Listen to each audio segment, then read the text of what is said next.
Dulcie Madamapoma, Superintendent Mike Flynn, Michelle Clark, Laura Taylor, Jody Condon, Noah A. Frame, Florence Dappis, and the extraordinary Matt Stone. Let's go ahead and stand. Oh, yeah, and let's stand for a pledge of allegiance.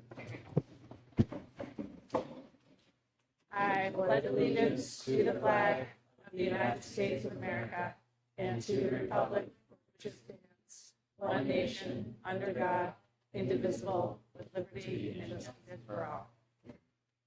We have Norm is on his way to fly or travel for work, but we have him here for the next hour and a half on phone. So I'd like to make a motion to allow Norm to join the meeting by phone. So moved. Right. And this is a roll call vote. Rob? Yes. Jonathan? Yes. Andrea? Elsie, yes. Great. Welcome, Norm. Okay. We have our first public comment portion of the evening. If you would like to come on up, come up to the microphone. Please keep your comments to 3 minutes and state your name and address.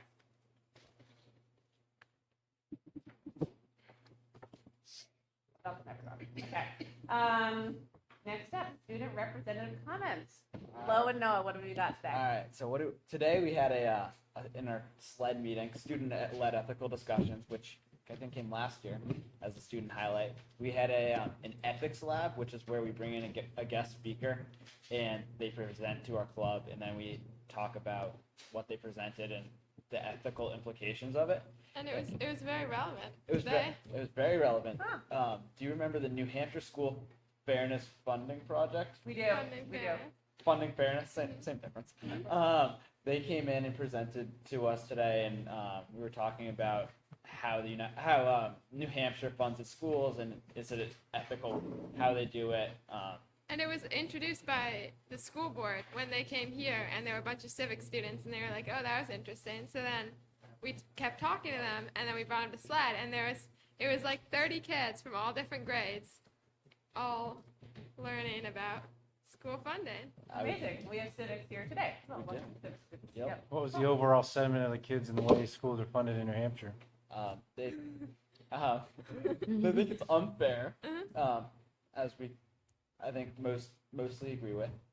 There was some good debate about like whether you should get to like keep the extra money that you fundraise through taxes and stuff, or like whether it's fair that you should have to give it back to the state. So we talked about that type of stuff. Yeah, and then there was I would say an overall consensus between everyone in the room that the $4,100 is not much money. Yeah. True. Yep. And so that was today. Last Saturday, I think it was, the boys soccer team won the state championship, which was very fun. What else is going on? Well, we've got some civic students here. We're going on a field trip tomorrow with Miss Intros to a Senate simulation. So we're all going to be senators.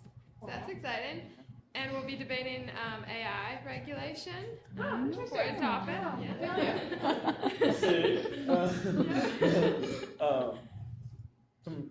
I guess Monday, basketball starts, and then The middle schoolers were already practicing. oh yeah, middle school has already started their winter sports, and then Nordic, I believe, starts on After other. break.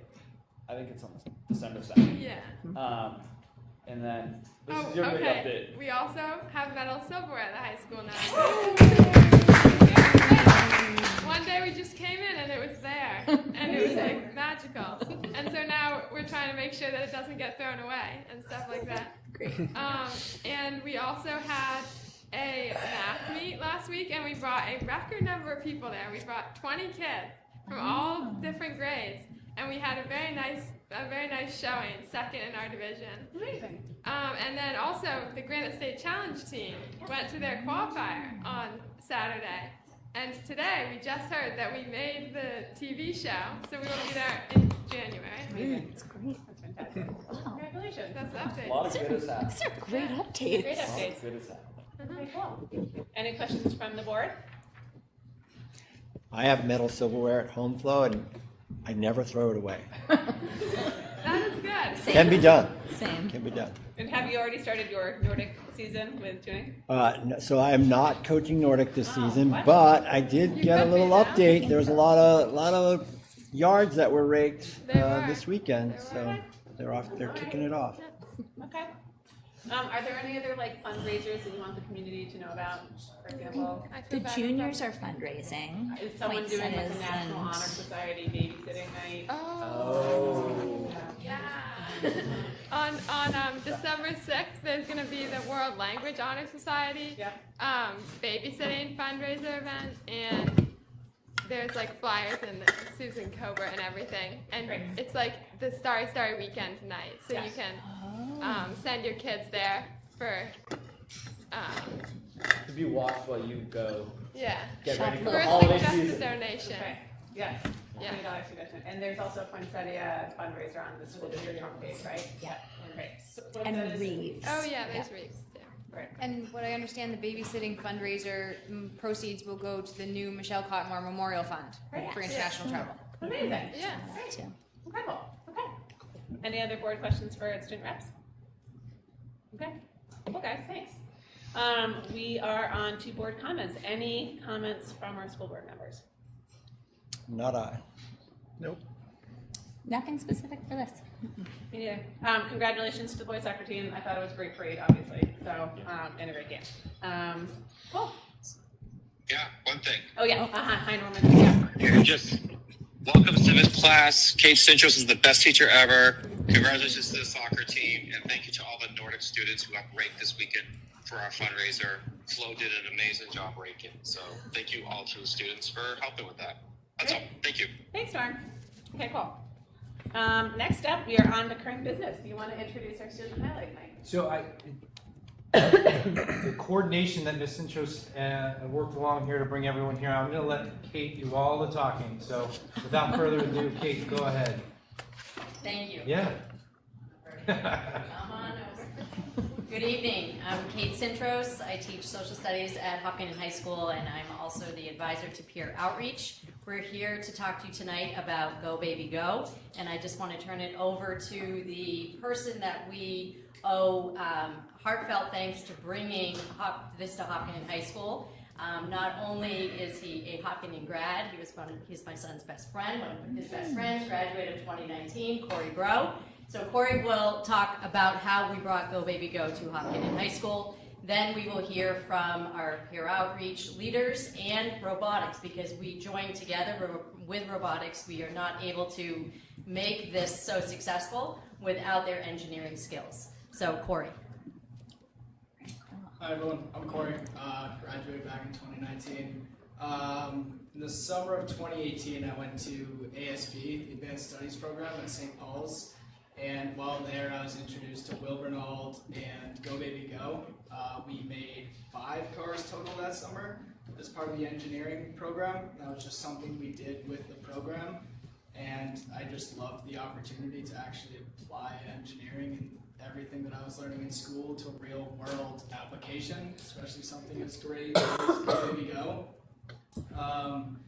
So I worked with Will and Mrs. Cintros to bring it to Hopkinton High School, did a presentation, had a big group of about 20 kids that year, and made 3 cars that year, and Mrs. Cintros just kept it going ever since. Yeah. How big are these cars? Are these like? They're like the little Oh, I can't see. Power them. Wheels cars. Yeah, they're just like little cars. That's really fun. Yeah, they're really cool. Sorry, Kim, Thanks, for the Corey. question. Okay, hi everyone, I'm Helen Yetten. I'm Rebecca Lewine. We are the leaders this year for peer outreach. Oh, sorry. And this last year we had the Go Baby Go. So we had fundraisers and we were able to get 2 of the kids' cars, and with robotics we were able to hotwire them so that kids with disabilities would be able to drive them with the push of a button, and then their parents can also control them with a remote control, which was pretty cool. Like Helen said, we take the little children cars that you see at little kids drive, and we with robotics rewire them so kids with disabilities and kids that wouldn't be able to normally use them can use them, and it's really fun, and we watch them zoom around after, and it's just a really fun activity, and you can see we kind of partner with everybody working on the cars to make them more accessible. Yeah, and then we also peer outreach, we also kind of just communicate with the parents a lot. So like while robotics is kind of doing all the heavy lifting, we're doing all like just talking and getting to know the parents and getting to know the kids, and just it's really fun because last year we also had like some of the people in peer outreach make like trails that they could go on. A racetrack at a shop on like the parking lot. And it was just really fun because the kids were so excited and you could tell that they were having so much fun. And we also personalize the cars. So ahead of time we get like a list of like the kids' like favorite colors and like characters from TV shows and like interests and stuff. And then we have like bumper stickers and stuff to put on the cars. So they're kind of like personalized to the kids. Yeah, and usually the license plate will be like where they're from. So like we'll have people, if they're from New Hampshire, it'll be a New Hampshire license plate. If they're from Mass, a Mass one, and then we'll have like their name, and it's just really fun because it's so for them. And then we have people here from PRH and robotics that did it last year and have done it before to talk about like their experience, because everybody kind of like does part of it. Yeah. And it all comes together to form a great day. So we have some speakers to talk about their experience. Hello, so we are Team Ozram. We have been helping set up these cars for quite some time now. When we help with these projects, we rewire these cars and we assemble them to be adequate for kids that are young with disabilities. And it's an awesome time and experience. I'm going to let you take it away. So when we say rewire, what we really mean is we install a kill switch in the back just in case they try to run away on us, because we do install a button instead of the foot pedals so that the cars are more accessible for everyone, because it just takes a little press of the button and it goes away. We also install a remote control kind of interface so that the parents can guide them from being a little bit too excited and getting away from us. Yeah, so we really enjoy doing these projects and being able to help out in the community, and we are super excited to help you guys out next year with Go We Go.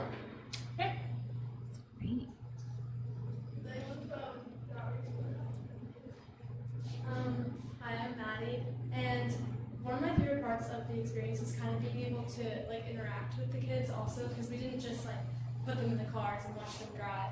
Like they got there and we had like coloring pages and stuff for them that they liked, and it was really cool to just like interact with them, and like it kind of made me like really grateful for everything. And yeah, I mean they were both like really cool like kids, and it was just great to like interact with them as well. My name's Rose. My favorite part was probably getting to see how excited they got when they saw their names on the license plate and like their favorite colors and everything, and saw that we put a lot of thought into it, and their parents as well. Like it was a really sentimental experience for the whole family and everything, and it was just really good to see it all come together and their excitement with everything we did. I guess I feel like a lot of has already been said, so I'll kind of keep it short. But I feel like the biggest thing for me was just kind of seeing like the sense of community that this experience brought. Like everybody showing up. We had a pretty big group of kids this year showing up to help and just work together to work on these cards and customize them and make them personal for these kids. And then obviously just like the experience of actually seeing these kids get in these cars and drive around and have a fantastic time was really rewarding.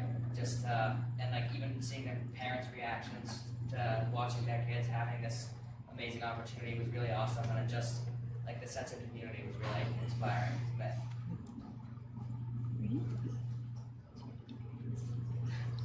All right, at the end of the presentation, we have a couple videos. They're really short, and it's just of the kids after getting their cars. So if you guys want to look at the screen to watch them.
Oh,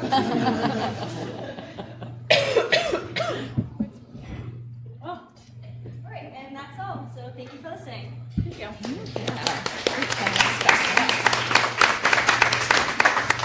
Do we have any questions from the school board or student reps? Yeah. I have a question. So how do you connect with families? Like, how do families know this is an opportunity? How does that all happen? So Miss Cintros is able to contact. Oh, sorry. Thank you. Miss Cintros contacts like the physical therapist, and then the physical therapist is able to contact families that she thinks are best suited for this like fit for the activity. So then they'll find kids that are like the right age, and then she'll just kind of contact them, and then we'll contact their physical therapist to just see what they'll like. Because as Rebecca was saying, the cars are very personalized, so that we can figure out how they would best want it suited. Yeah, we'll have like emails between us and the physical therapist that just tell us like their interests. Like some of the cars that we did last year had like little cutouts of like shapes and numbers and stuff, because that was something that we got through an email that Ryan really liked. So we try to incorporate that, and it's very much communication with us with like the physical therapist.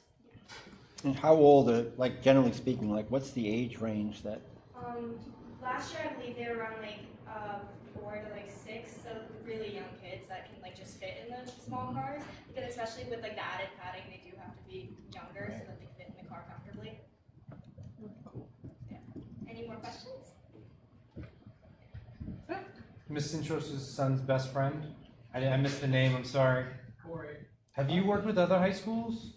Not, no. Other than St. Paul's, where I was introduced. Yeah. That's so great. Mm-hmm. Do the kids get to keep the cars? Yeah, they do. It is a whole kind of issue on the other hand to put them in the cars to come home. But but it is really fun because it is like theirs that they can take home, that they can have for as long as they want. Yeah.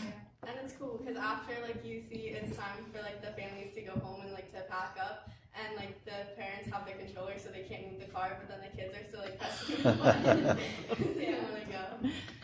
When is the build day this year?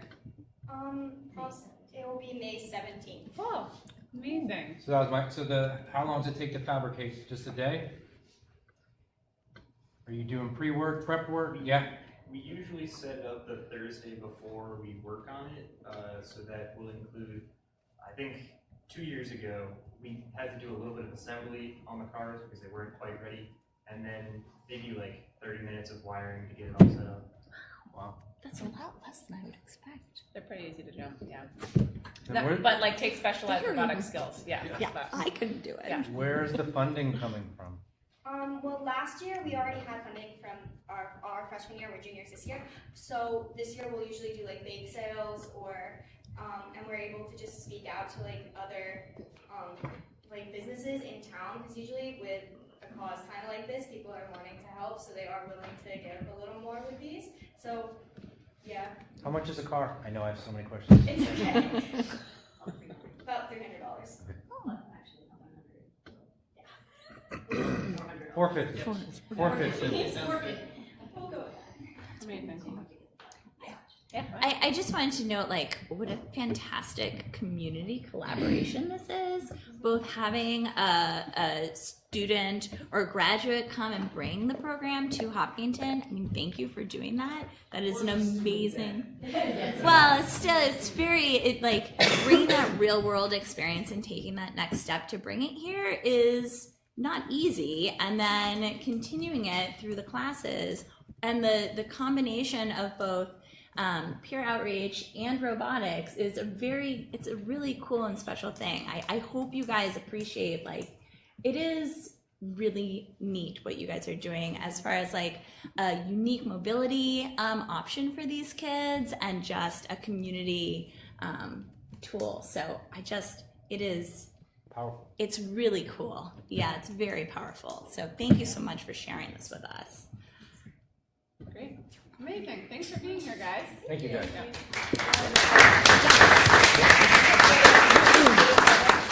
Can we do a photo with the teams? Is that okay? Got it. We're gonna move the mic.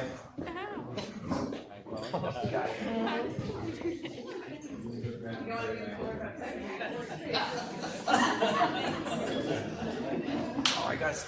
I think I'm like always wearing the same thing as well. Yes, there was multiple years of Kate also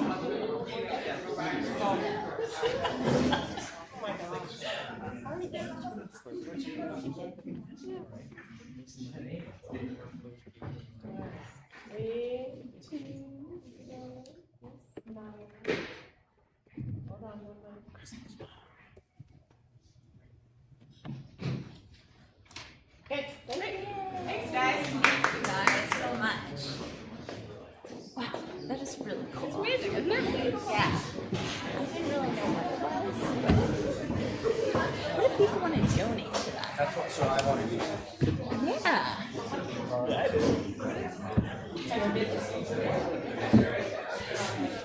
All right. Thank you, team.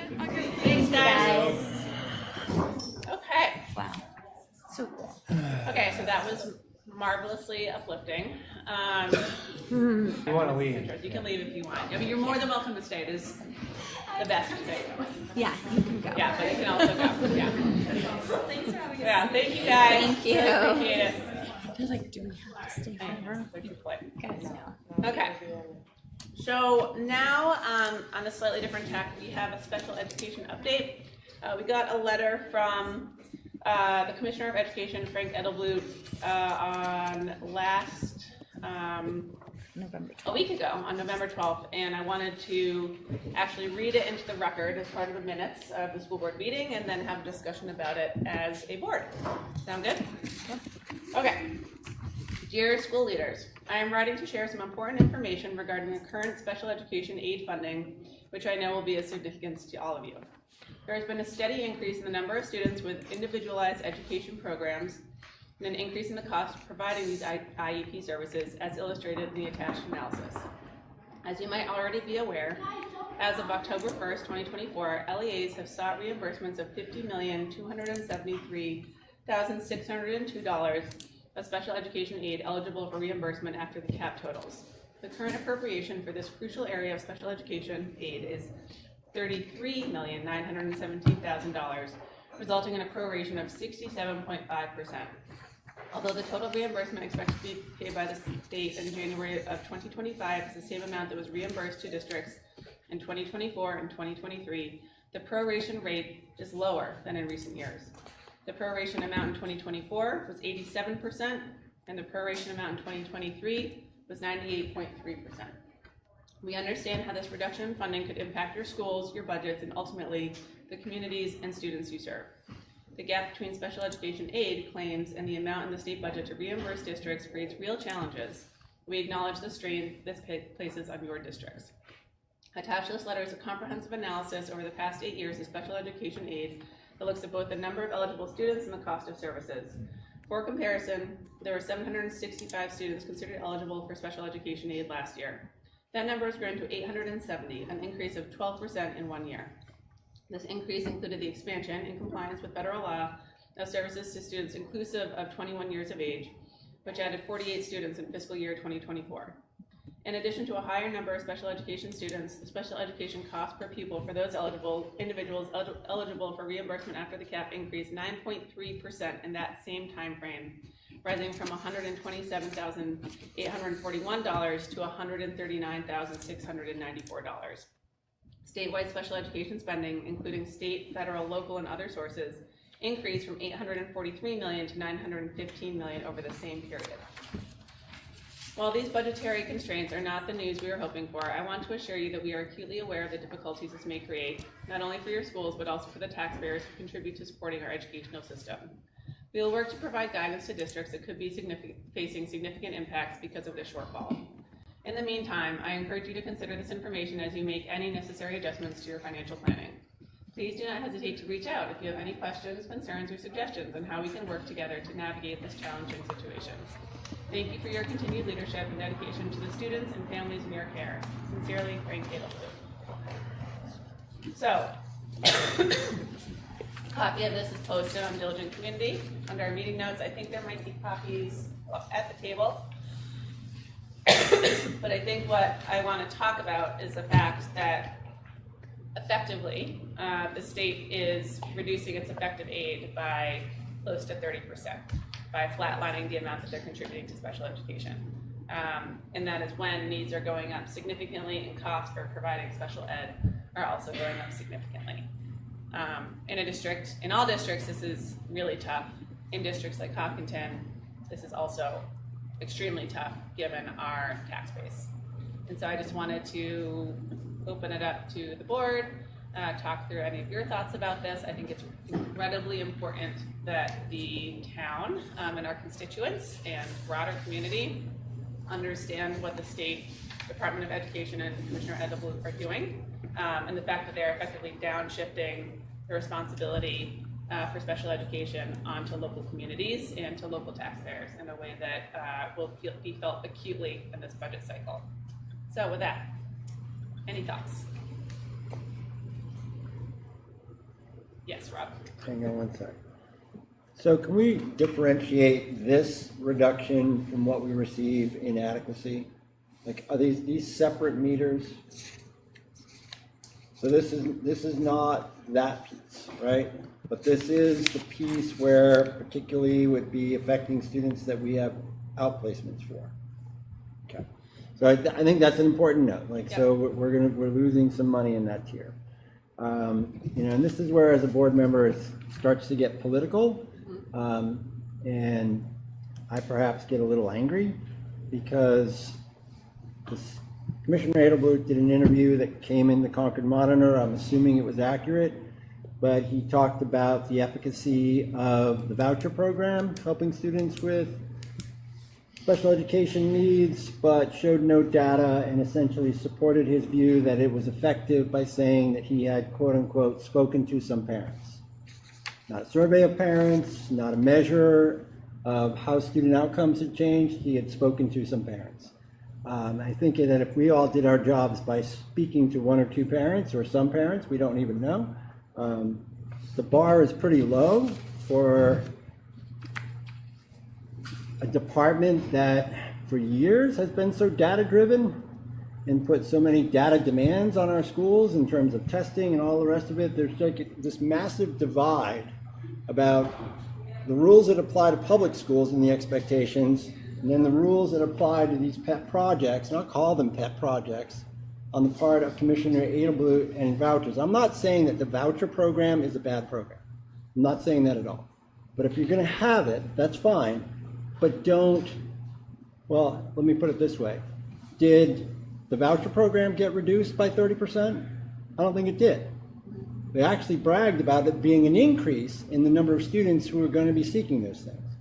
So we have a massive disconnect on the part of the state in terms of their role and responsibility for funding education, and it's just infuriating. I think I'm done. Yeah, so is this talking about like Medicaid reimbursement? Is that what we're talking about? This is separate from This is called special education aid. Okay, so this is a different state. But I do notice in the table, talks about percent reimbursed. I think it's the 7th line from the top. Yeah. So it talks about the percentage, this is the percentage reimbursed to districts for the amount that they spend on special education. Is that what we're talking about? So in 2022, 98.3%, then down to 87% in 23, then in 24 down to 67.5%, and now it's going to be lower than that. That's what we're hearing, right? 24 is the 67. Yeah, he's announcing right, this one. and the next, and then yes, and assuming 25. that it's 25, yes, we'll go down. Yeah. And so, it's funny the way the letter is split. The first page talks about more kids need special ed, and it costs more. And then the second page says, we're going to give you less, even though we know that we're raising taxes on taxpayers. And we're going to provide guidance for districts about that. I'd love to know what that guidance is going to be to people that are having difficulty buying groceries. I would love to know what that guidance is. And I guess that's political too, Rob, to your point. But This is a huge driver in our budget. It's something that we talked about on budget committee. It's something that we've talked about as far as I can see on school board. And it comes at a time when there are 2 lawsuits about funding education in this state, and a judge that's already said that it's woefully insufficient. So it is very disappointing as a school board member and a taxpayer to read this. And again, I think we always need to keep our eye on the ball here, and we should be providing for the needs of special ed students, but we're also required by the state to do so, regardless of cost. So to hear that we're going to get less from the state, I would like to know what that money's being spent on.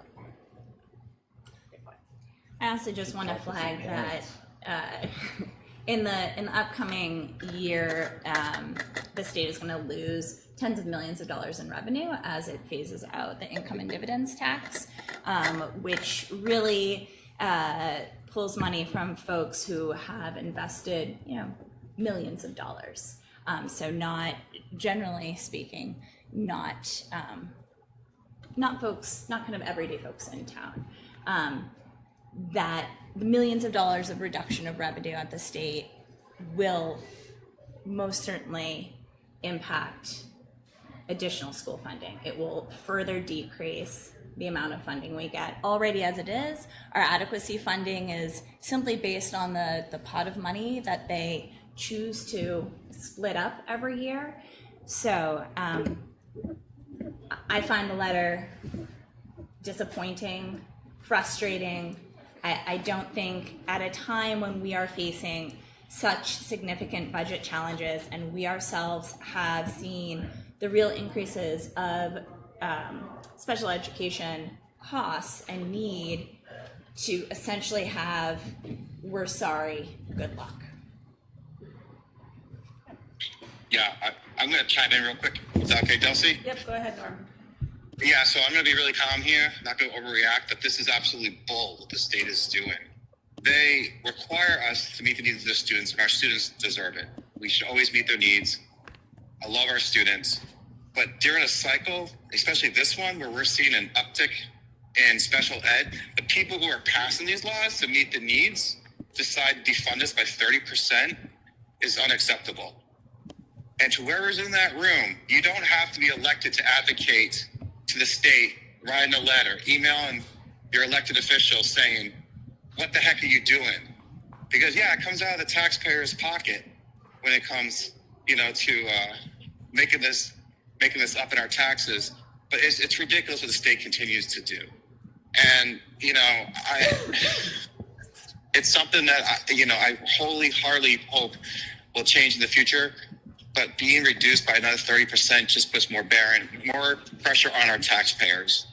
So to all the people who are listening to this, you have a voice too. You don't have to be elected. Write to your local officials, share how you feel, because your voice is as loud as ours. Thank you. I have a question. Do you anticipate them to be there to be lawsuits or bills related to this in the upcoming session? I mean, there are 2 lawsuits already. We don't have control over the special education services that we're required to provide. But related to this funding. I don't know if there will be any for this, but I can say, not just for our school, but for any schools, if they aren't able to meet those needs, schools could face lawsuits as well if they're not able to meet the special education needs of their students. And, at the end of the day, the budget is up to the legislative body, which is the voters. And, if voters across the state choose to decrease budgets, and we already have another decrease in funding from the state, it can put towns in a real, legal pickle. Right, because additionally, you have to fund special education costs of the district, which we can and we should, right? To be extraordinarily clear, we should be always funding special education costs, but if we have to do that and voters say we are not going to fund whatever your budget is, those cuts come from other areas of your budget, which could be teachers, could be IAs, could be art, could be sports, right? Could be many, many different things. which I'm sure you guys talked about in the fair funding part of things. But like your hands are tied, like you have to provide an education for everyone. It just impacts the quality of education you can provide. I think, you know, the other rub here is what we're going to talk about later, the unanticipated student costs that we had in our budget. Yep. So this makes it even more difficult, where you're going to get 67 cents on that dollar instead of the dollar you expected in an unexpected situation to begin with. So. Yep. Any other thoughts from board members about Commissioner Ediblett's letter?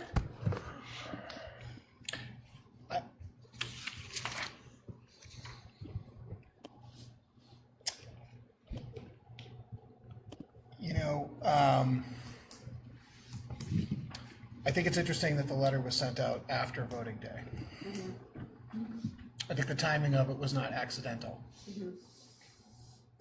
And Flo, going back to your question, there are already lawsuits about, you know, whether or not the average student in New Hampshire is getting a proper education and that's being funded. But our officials are answerable to the voters and their constituents. And so it really shouldn't be going to a court of law to determine whether or not we are simply doing the basic funding of education for the students of the citizens in this state. It really should be our elected officials' top priority. And I think that the answer to decisions that they make, and budgetary decisions are moral decisions, is to go to the ballot box and decide who is reflecting your values.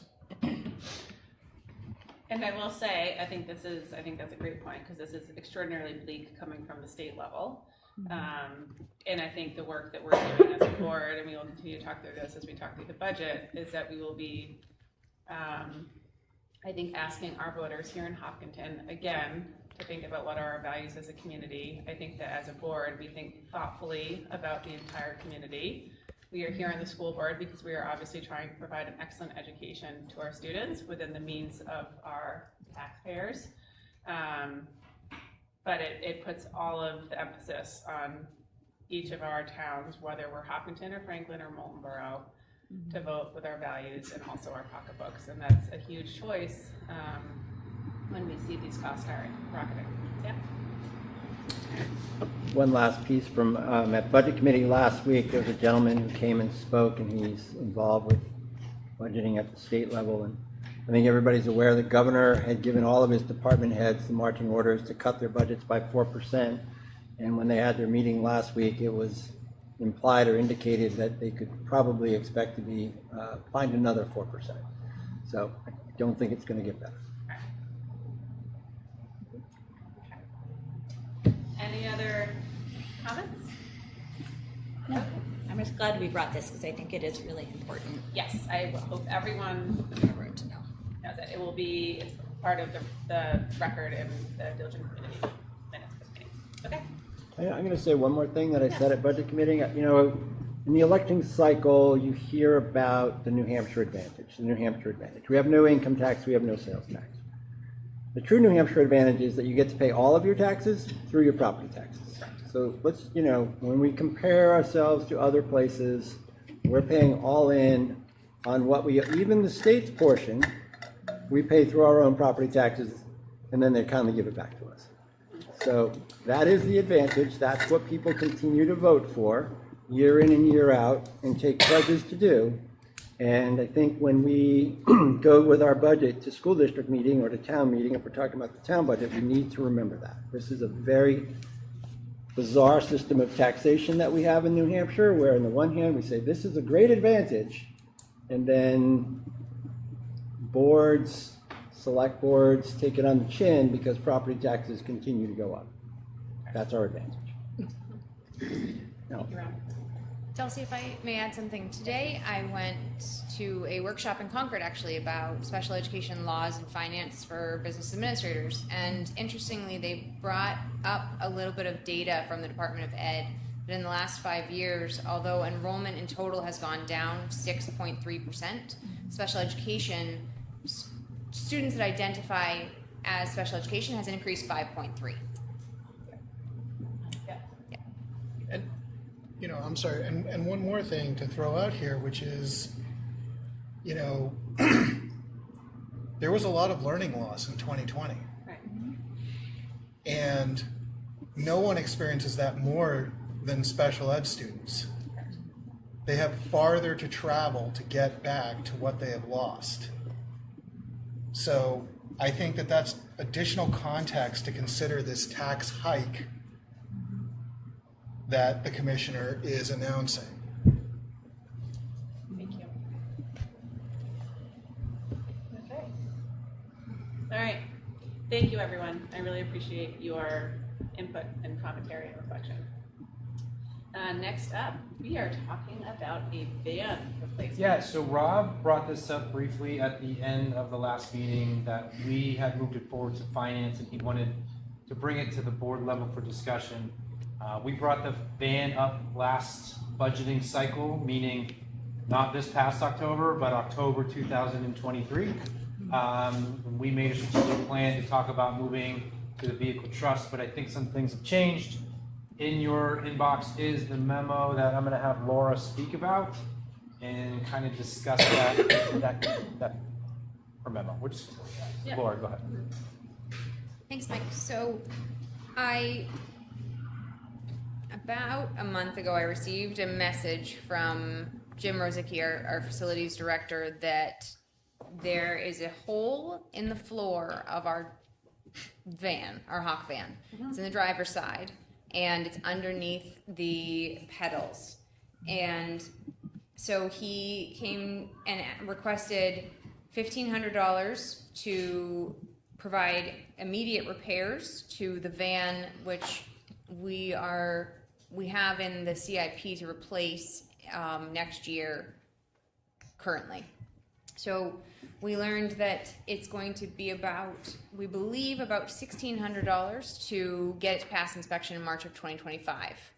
And so I wrote this memo to Mike and asked if, I said my recommendation would be to forego the $1,500 or $1,600 in repairs to bring it to inspection and instead withdraw from the vehicle trust the amount of money that we have in there, which is approximately $27,200, and use Article 10 for the balance in order to replace that van now. That would allow us to not put a vehicle trust piece on the warrant in March and would allow us to fix the van now so that it is safe for our employees to drive.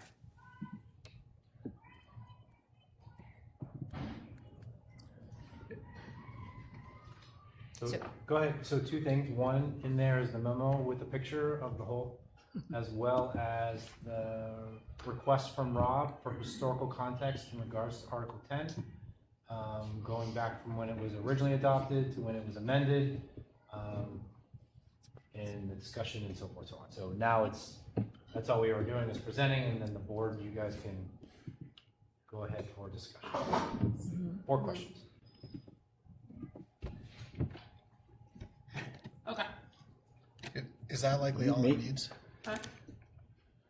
Yes, we believe that right now it needs, I believe it's ball joints and that repair, and they think that it would pass inspection in March. We're on, it's difficult to say, so, but yes, Yeah, that's Jim what talked our about quote that was. coming last year, which was why we started adding to Right. the trust. Yeah. How much do we think we would need to withdraw from Article 10 to get us into a new vehicle? New use. New use. We would evaluate. Okay. Doesn't have to be off. The question really is now, should we be drawing from Article 10? Right, okay. Is the broader question. Okay. So one, thank you, Laura, for doing the historical examination in there. And I was most interested in going back to reading some of the comments when things were put to the floor. My recollection as a voter at that time was that it was primarily for tax rate stabilization. I'll let you all draw your own conclusions, but I think if you go and look at the comments from Dave Luno and Matt Cairns and some of the follow-up.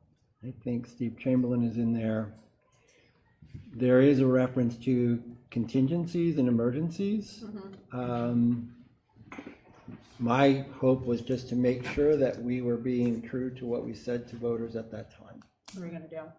So, And my recommendation, I explained to Rob, comes from, Goffstown, where they would use their contingency fund for emergency expenditures as well as tax rate relief. And so that was a good conversation that we had about that Article 10 was, this is the data that Article 10 was pitched mainly as tax rate. Yeah, I remember when we increased it to 5%, because this was part of the conversation that we had, was what are we going to use it for? Are we going to use it for only tax rate stabilization, or are we going to use it for emergencies as well? And my recollection was that it was primarily for tax rate stabilization, but that it could also, it could also be used for emergency situations. I think on the last page of the historical, it has some additional comments that also helped jog my memory of what you said, Rob. I know, which mine too. is that it was, really we're looking at taking fund balance, putting it in. But if we were able to use the money from Article 10 for a new to us vehicle now, that would also then mean that we wouldn't have to ask for additional money from voters come March. Right, correct. Okay. Right, it would save us a warrant article, and it would save us losing $1,500 repairs when we know that the end of the van is in life. Yeah. Because I also it's helpful to see the historical context, but it's also, if this money has already been raised and appropriated, I would rather use the money that's already been appropriated than trying to appropriate new money. Right. But that is my opinion.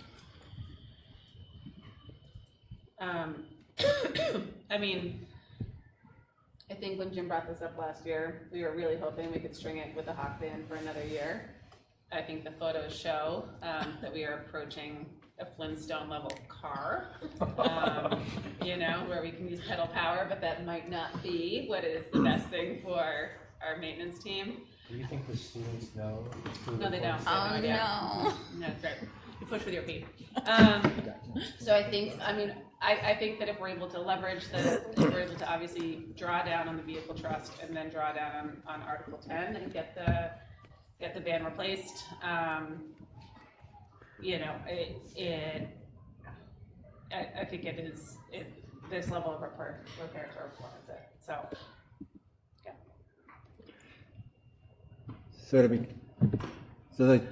I'm just reading Patrice Gersony and Eric Ledbetter's comments, and there's some references in there to where Superintendent at the time, Steve Chamberlain, replied that Article 10 is for emergencies and gave examples how the district had used general contingency monies in the past, which we would be our trust. So it was noted that it is possible that the law, correct me if I'm wrong, has changed so that we do not have to ask the DOE, maybe some parents instead, for whether or not we can do this, right? So Yeah, when it changed to the 5%, they also opened up what it could be used for. Because when it was originally enacted, it was very specific. But then when it changed in 2021, it was much more expansive. I mean, it could be used really for everything, but we didn't want to just use it for everything. Right. We felt like that wasn't staying true to what the voters originally voted for. Right, but it currently says unanticipated expenses. Yep, and it was brought to the voters in 2021 as well. So I agree with everything you guys are saying. I just wanted to make it, clear that this has been used for tax stabilization, and in a roundabout way it will be, because we won't be asking for a warrant at our district meeting. And it's important we have this discussion in public, because when we listen to the warrants in public, we all have our own anticipation And I think this is the path. I think for me, it's important that we add relief at some capacity at the district meeting to our taxpayers, but also we're also keeping our employees safe. No one should be driving anything that could potentially cause harm to them on the road. So I would support whatever the board feels is appropriate, taking out Article 10 and add some relief to the warrants this year and moving forward. Thank you. Just talking about next steps for the board for options, it would be, you would not be making any motions on that. You'd be making a motion to have a public hearing. Right. Yeah. On the whole thing? On the whole thing. Yeah. Okay.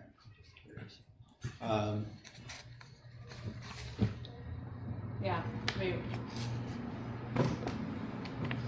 Yeah, right.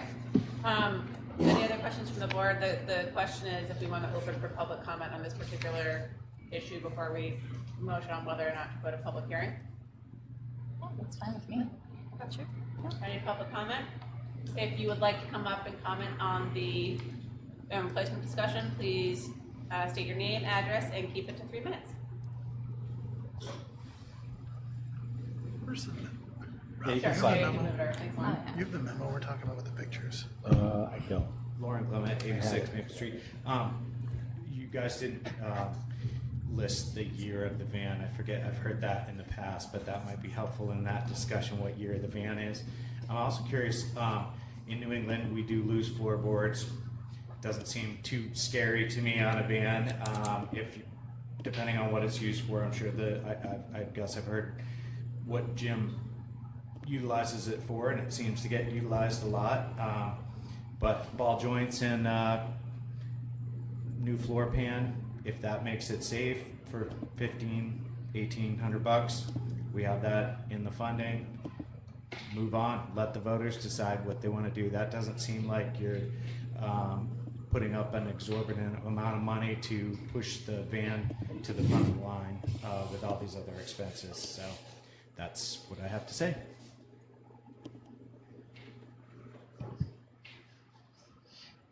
That was mostly on the van. Yeah, that's not bad. Yeah. Okay. Right. Anyone else? Okay. What year's the van? Well, for specific questions, I think I'd have Jim at the public hearing to answer those questions. Rough guess, not totally accurate, but just coming on hot would be 2011. Yeah. But don't mark my word on it. The date you bought it. Yeah, it's the date you bought it. So. But I'm pretty sure it was brand new. Okay. That would be information at the public hearing, yeah. though, right? Yeah. Can you include the mileage on the vehicle too when you do that? Oh, so it sounds like folks that are in support of this being brought to this public hearing is what I'm hearing. Do we want to bring it to a public hearing and? What are we bringing to the public hearing? They're taking it out of the trust, out of the Article 10? Yes. And out of we also have to have a public hearing. Take It'd it out of the. It'd be two things. Yeah. So one to withdraw from first one would be, there'd be an order, but essentially one would be to withdraw the equal trust down to $1. And then the next one would be a motion from the board to withdraw from Article 10, not to spend a total number. And at that point, would we have a number in terms of what we were would be taking notes that we spending? could get quotes, somehow get some type of quote. Right. Because it wouldn't happen before our next board meeting in December, so that gives us some time for Jim and Laura and Michelle to get some numbers. Would that have to be it's not a bid, is it a bid? I think No, we changed because our of the numbers. threshold. Yeah, we changed our number. But a couple quotes are supposed to be received. So for me, I'm still like stuck, because on the one hand, I don't want to waste $1,500 or $2,000 to fix this thing and then have it go belly up in a year and we just wasted money and buy a new van anyway. On the other hand, I do feel like since 2013, we've been preaching this is for tax rate stabilization. That has been what has been said over and over and over again. And I understand that we can use it for emergencies. And as much as that van is in rough shape, I'm not sure this fits my definition of what would be a catastrophic emergency that we need money now. So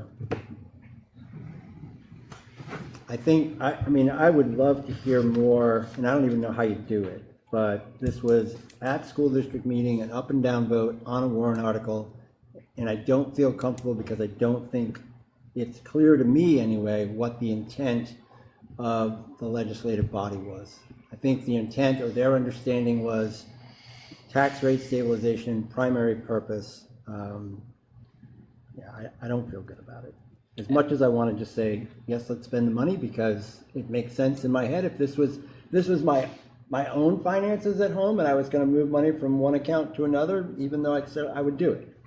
But this is not my money. So for whatever reason, I feel like from being at that meeting that it was talked about for unanticipated expenses and that is part of the bucket of Article 10.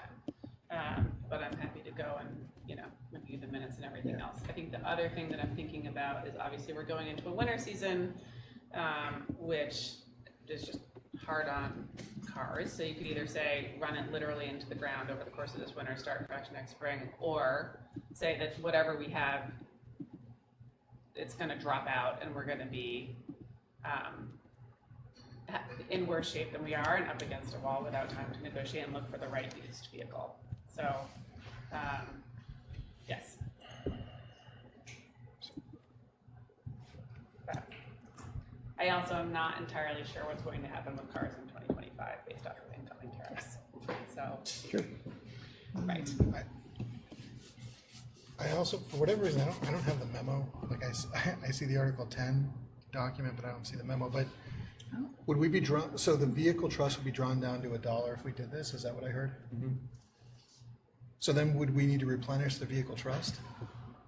Well, it would be a much lower rate for like a 10-year replacement. Right.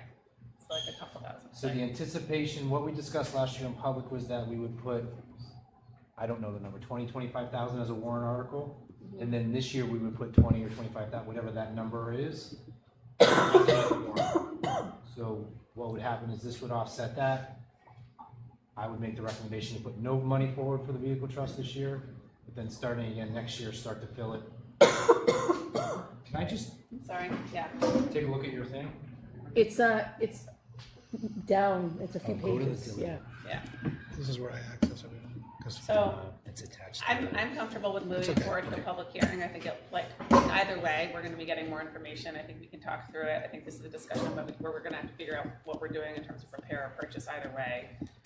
If it's not the December 5th meeting, then it could be the December 19th or 17th meeting, whichever that is. But we're going to have to make a decision to do something. We can't just have an open floor. So, yeah. Agreed. Yeah.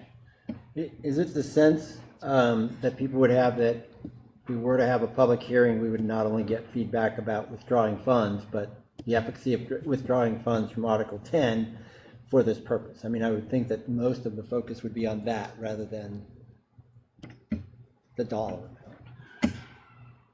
It'd be part of the discussion, absolutely.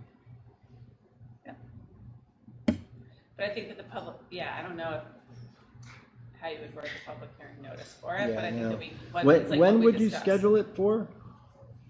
Maybe not December 5th, but December. Yeah, and just looking back at the slides, and I know it's in that memo, but we do have in here RSA 198:4B would allow the Hopkinton School District to set aside 5%, blah, blah, blah, used for tax rate stabilization or contingency. Yeah, and then, So it'd be December 17th. So is this contingency? Right. Yeah. John, I emailed it to you. You know, I'm looking at it. Thank you. But yeah. I'm looking at whoever did the minutes for this in my words, and my words were intent would be to use this for tax rate stabilization. Mm-hmm. Those are my words. So. Right, but it's the words of the entire meeting, not just. I understand, Right. but again, I don't know. What meeting would we do this at, did you say? December 17th. I think the one thing that comes, I'm sorry. There's a budget committee meeting the week before. I think it would be fair to get 9 other people's perspective on what their recollections were about the intent of Article 10 and how they see it as a budget committee. So I guess we could schedule the public hearing and then people can vote the way they want to vote. Don will know. Don will know. Okay. Norm, what were you going to say? I just wanted to say, I think a public hearing is appropriate. I just don't want this to be the first thing we think about if there's something that we're short on. I do see Rob's point of view, but I definitely agree with you, Rob. For people who approve our budget moving forward to a district meeting where there's an impact on the tax rate, it's important to hear their interpretation of what Article 10 is. So I agree with you on that angle. So that's just my thoughts on this. Thank you. Thanks, Norm.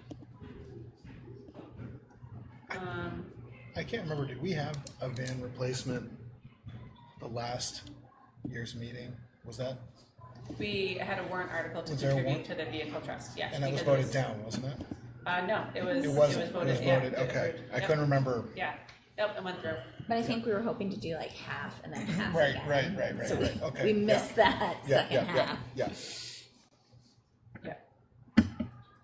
Cool. All right. Sound good? Are we good on vehicles? Lovely. What, Yeah, go if we ahead. are gonna notice it up, what is, I mean, just quickly, like, what is the function of the van? Like the primary function? Oh. Like, what do we use it for? Well, I want to say everything, but that's not the good answer. So Brushing my a good teeth. example is like food service, we get the commodities order in. Mm-hmm. It goes to one school, we have to transfer it to all the schools. That's one thing. All supplies too, that do a joint effort. Some of the supplies we get goes to like the high school, a lot of it, and then it gets pieced out to the other schools. Okay. All But not transportation of students, it's No, it's moving no. materials. Nope, just materials. Maintenance, Yep. staff. Yeah. And facilities and maintenance. Yeah. So our maintenance worker uses it to move around throughout the district. Because it does make me wonder, if we don't do the fix, how long do we get out of it? What you were saying. Right. And it looks like it's not being used currently.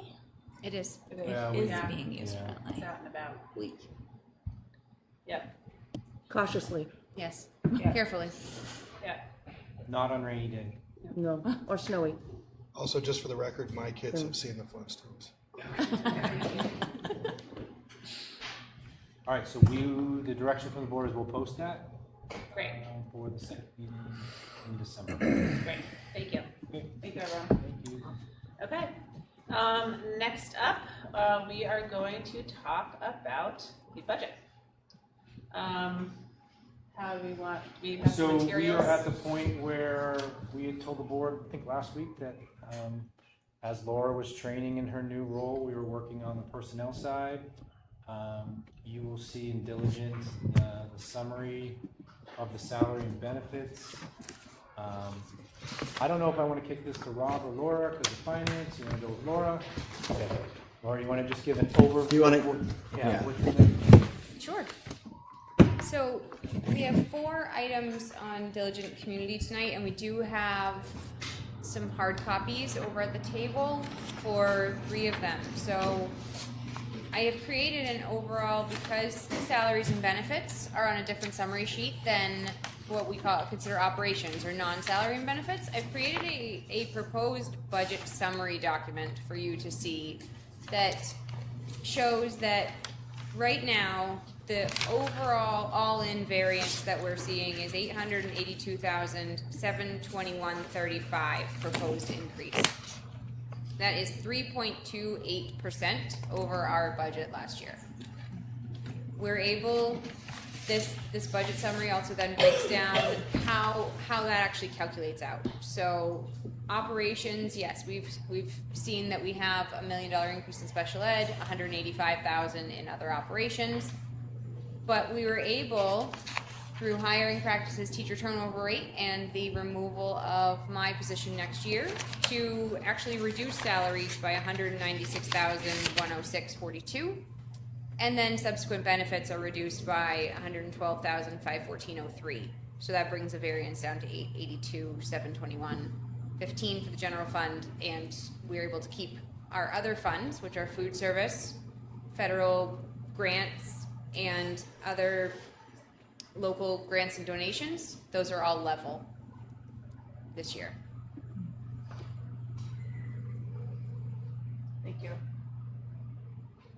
So that would be based off of this sheet that's here, a $320 increase on a $500,000 home. Is that right? Correct. Okay. Hey, can you remind me again? I know we looked this up. What is the new median home value in Hopkinton post valuation? I spoke with Neil Cass, our town administrator, and median selling price right now in a home is around $575,000, and so the town is using, based on this revaluation, a $500,000 median home value. Okay. Yep, with the new tax assessments. Thank you, Laura. And so that is 7.17 cents per $1,000. Okay. And this is at current staffing, not potential new contracts, Correct. So So not the English teacher. Not the requests. not the Yep. request, but also not, and HEA and Teamsters are both in union negotiations right now, and so those are level because the negotiations are up. This does include the HES contract that was voted in last year. Okay. So in addition to the expenditure side, Michelle and I have put together our revenue projections for next year. But can I just talk about something really quickly? Yes, on of the- course. I just wanted to let you know that's what else is in the packet. Yeah, well, no, go ahead. Well, go ahead and talk, and we can come back to commentary. Yep, go ahead. Delsey, go ahead. We're good. Well, I just think it is remarkable that if the proposed increase is $882,000, that given the fact that we're between $900,000 and $1 million of special ed, that we're actually coming in under off of the amount net, net special ed, which I think is pretty remarkable from a district practices perspective, which I don't think so. So thank you. Sorry, continue. No, that's good. Don't be sorry. Can I say that a different way? Yes, ma'am. So as we've mentioned through these budgeting processes, special education is legally required. And of the $1 million special ed, we talked about an anticipated placement, which I know Rob will talk about in a couple minutes. And then we talked about our changes from one year to the next. So if you were to, as Rob broke it down at budget committee through the table, if you minus essentially $1 million, we're coming in at minus $200,000. Yeah. And then if you take away the contracts, the busing, and all of the other things, we would be down. We would be putting forward a budget that is close to down $400,000. Okay, I did it the opposite. Yep, you did great. All right. Okay, revenue. Yeah, go ahead. Revenues. Revenue. Let's hit it. Revenues. You have two revenue sheets. One of them is your operating budget, and that is essentially warrant article 2. So you're operating plus that HES contract that we spoke about. This helps us compare apples to apples, I think, with what we are looking at in that budget summary. What it does not include is it does not include our expendable trust funds. So the warrant articles put forward to put money into the expendable trusts are not included in this revenue sheet. We have done our best to level fund revenue from local sources. We received our adequacy aid projections, and the state adequacy education grant is up $23,000 from current year. SWEPT is up about $40,000, and we are learning that the proration of state aid is potentially moving into other areas, and so vocational transportation, which is 75% paid back to us for students attending CRTC, has also been prorated based on at the state level. And so you see a reduction in vocational transportation by $1,000 to account for that proration that is projected. We also see under federal sources $20,000 reduction in Medicaid reimbursement. One of the things we spoke about today at my meeting was that the Medicaid schools program is changing in how they're calculating reimbursement and how we report. And so this is a conservative measure which was recommended for us to consider that might not be funded at the $100,000 that we have this year. And then finally, if we look at other financing sources, fund balance to reduce taxes, $168,748 comes from Michelle's October financials that she'll present in a little while. And so overall, you see at the bottom of that revenue, a projected local tax rate of $15.35 next year. 1640, 1535 is. Yes, $15.35, and then swept state tax rate is $1.05. Yeah. For a total of $16.40. Yeah. Remember, it's that swept number that drives the state tax rate. Yeah. We can't. We have no control. We have no control on that.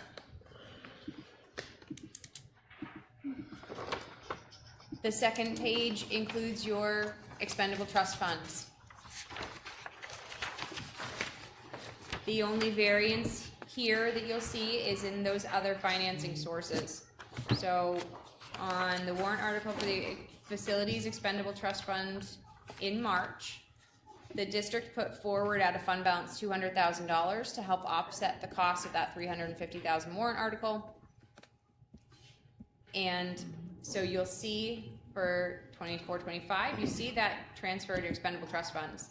If nothing else changes, if we do not put forward a warrant article for facilities trust in March and use $200,000 again, that money actually ends up dropping into fund balance and adds in to reduce taxes. What? It gets a little wonky. If we do not use that $200,000 again for expendable trusts, it actually will drop into fund balance and we will return it. And so you see that there, that it moves down to be an approved transfer from the rate stabilization fund. It's not technically Article 10, it is a liquidation, but I didn't have anywhere else to put it. So I apologize that it's a little confusing. Understand that it does increase what we would put forward, which is why it reduces the tax rate. If Michelle would like to help clarify what I just said, I would welcome it. If anyone has any questions, I think. Good way of saying that. So this is the change in the Delta business, right? That's what this is. Because we did it last year, it's in there this year. But if we don't do it this year, then it comes out. Yes. So there's no change in Delta. We don't do anything. It comes off as a benefit toward taxation. If we do it again, then the money's not there to help with taxation. Does that make sense? Thank you, Rob. Yeah, that makes more sense. Okay. So I think this is all, it's worth noting, this is without including any other use of Article 10 to reduce the tax rate. Correct. Correct. Okay. Are there any other revenue sources other than using Article 10 to reduce the tax rate that we would use to impact this? There's no other revenue sources, right? That's our only other lever? That, and we've already talked about fund balance, which is our other lever. Right, but we have. Yeah, we already have it in there. Yeah. Right. Okay. We've yet to find an independently wealthy person Yeah. wanting to give us millions of dollars every year. Lay it all on Black 17 this weekend. That's right. UPS guy. Okay. Okay. And again, remember, this is first digest for you guys, so don't, Right. it's really to intake. I do think you want to talk about the special education recommendations and that. Yeah, so in the operating budget, as you recall, there were 3 different areas. I believe there are 3 lines that were for anticipated student costs. And that rolled up to 220 or 224,000, one of those 2 numbers. And we talked about, clearly we've had unanticipated costs, so we should budget for them. Yeah. So Mandy did the right thing and put it in her budget. And I think a few meetings back, we talked about should it be in the budget or should it be on the warrant article? I brought that discussion to the budget committee, and the consensus was, and by consensus I mean, I think there might have been one or two people who were thinking maybe it should stay in the budget, that it should be on a warrant article. And essentially, for the reason of going to the voters and saying, okay, this is our past history. Mike's got good data the last 3 years on unanticipated costs in special education. We've been able to do that through various mechanisms. We don't like to use the word freeze, but freezing things or slowing the pace down, coming out of fund balance, essentially. The thought with the budget committee was that if you put it in your budget and you don't use the money, Right. and everybody has a senior moment and forgets that, you've now padded your budget by $220,000 for the following year. Right. Whereas if it goes in the warrant article, it is very clear what it is for. We do have run the risk of no means no. To Rich Houston there was concern about would it not pass? And Rich Houston's point was well taken that when warrant articles are clearly presented, no pun intended, and warranted, generally speaking, the voters will approve them. So there was a very strong consensus that that is the way to go. I think it helps build some trust with the voters in terms of what we're trying to do. And I really like the idea of having it be purpose dedicated for special ed, because I think that, as we have heard from the discussion earlier tonight, special education costs are not going down, support is not going up, and so the more that we can try to just keep a trust there in whatever shape it can be, if we use it, we use it, but if we're able to have it roll over, it would be very beneficial to have it to rely on, given that kids can move into the district at any point, right? And I'm sorry, just one line. Doing it that way is not going to change this tax rate number or that cost. It's really just taking it out of the operations. It's going over to the warrant, taking those two things together. What we're talking about tonight is still the number, without the other variables that we haven't talked about yet. So I guess my one question is what happens if they vote no? And we're back to a winging and prayer and hoping that we don't have unanticipated costs. Right. And if we do, we have to deal with them in the way that we normally would. But I guess that's my question. So trend is up. Trend is that the need is up. So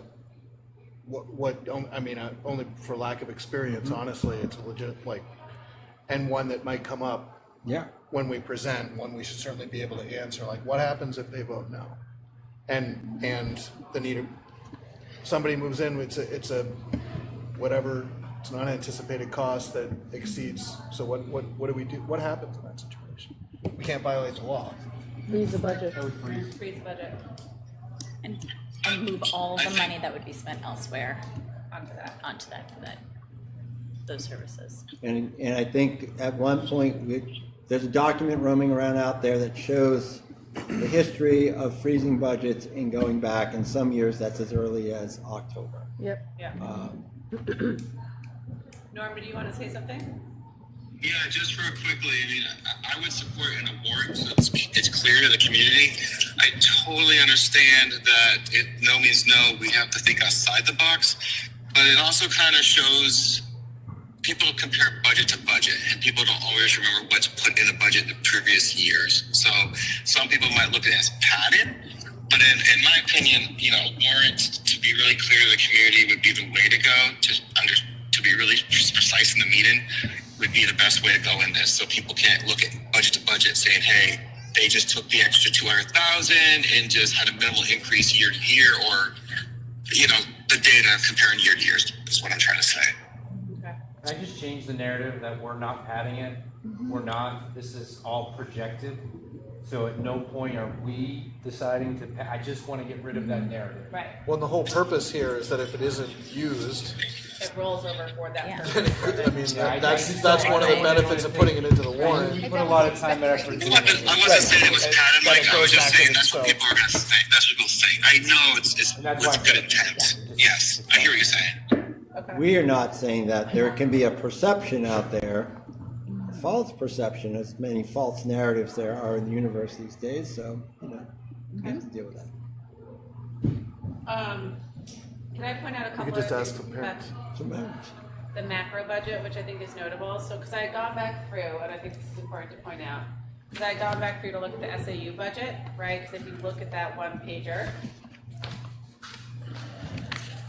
and you can see, right, the SAU budget is it's in here. 1.699 million, and I was like, how can that be, right?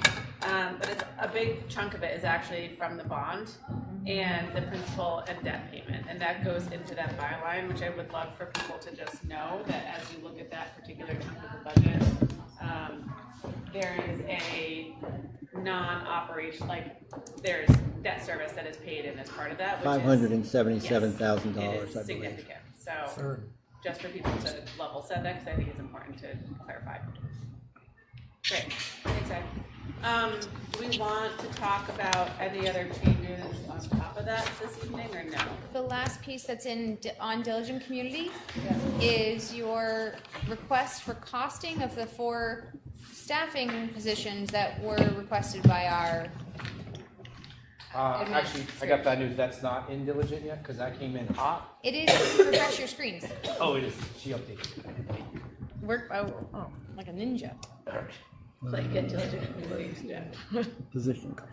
We have to just refresh. I just want to let everybody know I'm still in Google Drive over here, so. Oh, it's in there. Well, I know that. Okay. Yeah, yeah, Look it's at the that. There it is. 1400 budget D, yeah, Yeah. and so you can look at the 4 different roles. Can I just talk through the 4 different columns? Yes, please. So the 4 things we've been talking about over the course of the last 4 weeks is 1 special ed coordinator, a Harold Martin School special education teacher, a high school English teacher, and a Maple Street instructional assistant. And so the sheet looks at and contemplates the salary line as well as the benefits line that are proposed. Thank you to Matt Stone for putting that up at the last second. Oh, and Mike, I'm in Diligent right now. Yeah, you are? Yeah. All right.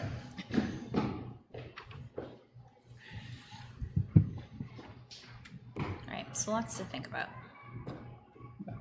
I have a question going back to the revenues, the Medicaid reimbursement reduction. Presumably that's not based on anticipated need. So can you just, as best you know, like why the reduction, like what's the... It's not like to whatever you learned at the training or whatever about that, like where's that? It strikes me as hard to get my head around that Medicaid would be going down in this day and age. Well, So I'd like to know about that to the extent that you can educate us. yeah, go ahead. Okay. The Medicaid to School program provides reimbursement, partial reimbursement for special education services that are medically necessary. And that's the key word there is medically necessary. So whatever we put to Medicaid has to be in an IEP driven, but then also at the same time, it has to be recommended by a physician or someone with a state licensure. So our school psychologists, our guidance counselors are not able to actually recommend that. And so we have to have there's additional hoops we need to jump through in order to make it medically necessary and eligible for Medicaid. They use a 50% rate right now, so it's a 50% setup. However, there has been recent federal guidance that says New Hampshire's way of taking time worked times the cost that the district is paying for that and reimbursing at 50% is not accurate anymore. It's not good enough, essentially. So they are remodeling the way we have to report Medicaid to schools, and that remodel is believed to actually reduce down potentially what reimbursement amount we'll get.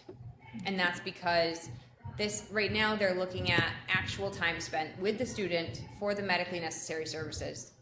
So we take Boothby, for example. We take Boothby's invoice, we send it to our third party, and we say, this is the amount of time based on this IEP. We tie it to an IEP, and we submit it for funding.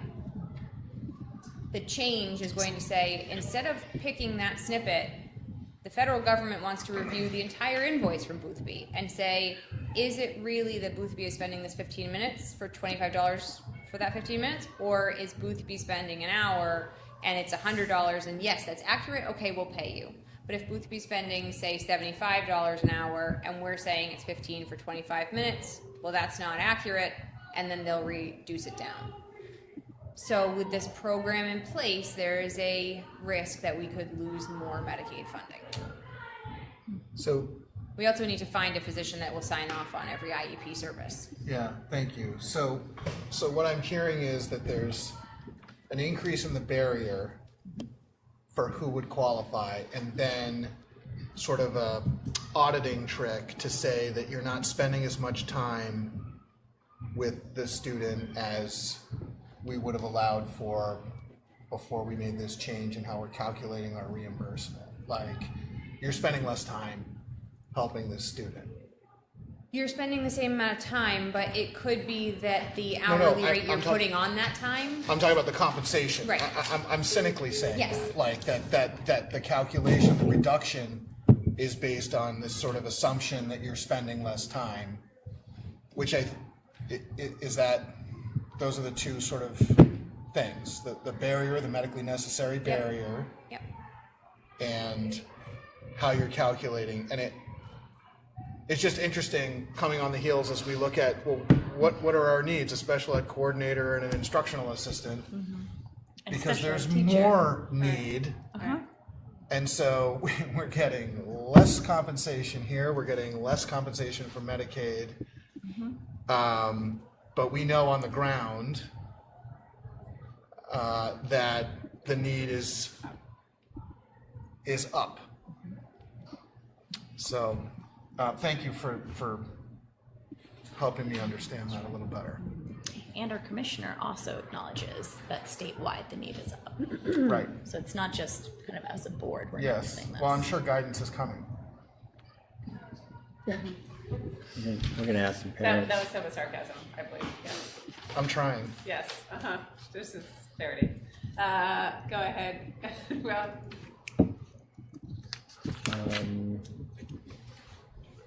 Where Can I we add at? something to that? We were on the 4 positions, but go ahead. Yes, Yeah.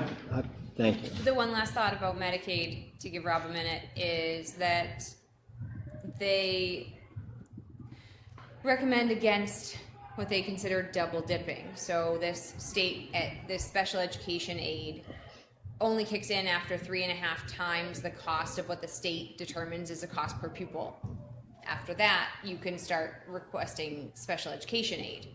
But Medicaid doesn't want to see that you requested, although you're paying still 80% of that, 20% over the 3.5 times. Medicaid doesn't want to see that you requested state aid money on that student. So they're also evaluating that. So and that's a risk. Oh my God, that makes me want to throw my computer. Yeah. If I may add that third factor. I won't actually.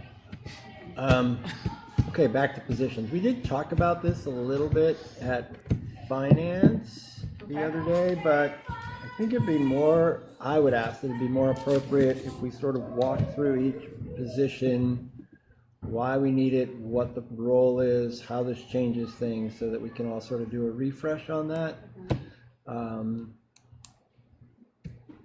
Because I don't think that the conversation in finance is appropriate to have as a subcontext to this, because... So in your board packet, there is the justification form for the special ed coordinator with the data. Yes.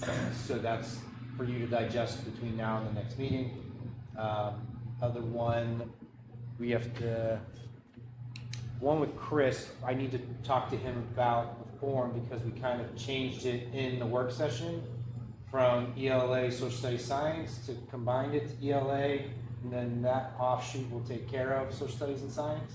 So I want to reframework that so that it provides a little bit more of an accurate picture. But the purpose for that new, what is going on here? Isn't your phone supposed to silence when you hit the silence thing? Sure. Put on Do Not Disturb. Yeah, that's what That's a thing? Yes. Yes. Rob, there's a little button on there's a little thing on the side. I know that. Well, that just shuts everything off. I like that. I do it all the time. Goodbye. I love it. I have another thing I usually say now, but I won't say it 'cause it's the wrong context.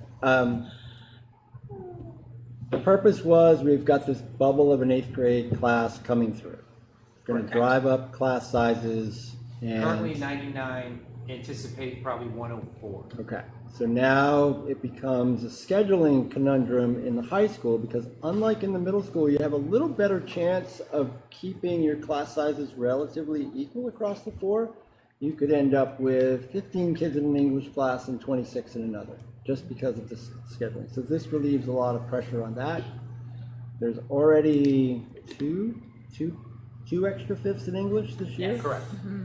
So that essentially becomes a full-time job, and then those extra 2 5ths that are already being used, one goes to social studies, one goes to science. To help alleviate that class. So this solves the problem for this bubble class for the next 4 years.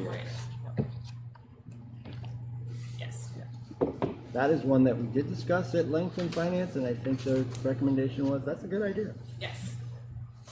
And then the Maple Street School Instructional Assistant, this gets a little trickier. Mike, can I go or do you want to go? No, go ahead. I'm Okay. sorry. So I guess this is a conundrum. Right now we've got 4 open instructional assistant positions that we need, but we can't fill. And Across the district? across the district.